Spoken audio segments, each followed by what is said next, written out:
एक प्यारे से जंगल में एक हाथी एली रहती थी। एली बहुत मेहरबान और नरम दिल थी, लेकिन बहुत बड़ा होने की वजह से वो हमेशा तन्हा रहती थी। दूसरे जानवर इससे दोस्ती करने से डरते थे, क्योंकि वो समझते थे कि एली इनके साथ खेलने के लिए बहुत बड़ी और भारी है। एक दिन एक छोटा खरगोश रॉबी एक दरख्त के नीचे बैठा था। उसने दरख्त पर लटके हुए मीठे फल देखे, लेकिन वो उन तक पहुंच नहीं सकता था। रॉबी मायूस हो रहा था कि अचानक एली ने उसे देखा और पूछा, रॉबी, तुम क्यों उदास हो? रॉबी ने अपनी मुश्किल बयान की। एली ने मुस्कुराते हुए कहा, फिक्र ना करो, मैं तुम्हारी मदद करती हूँ। एली ने अपनी लंबी सूंड से वो फल तोड़कर रॉबी को दिए।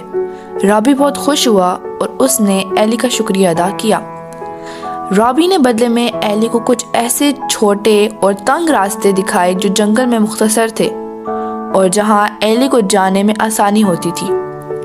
एली ने रॉबी की अक्लमंदी की तारीफ की। यूं एली और रॉबी की दोस्ती शुरू हुई।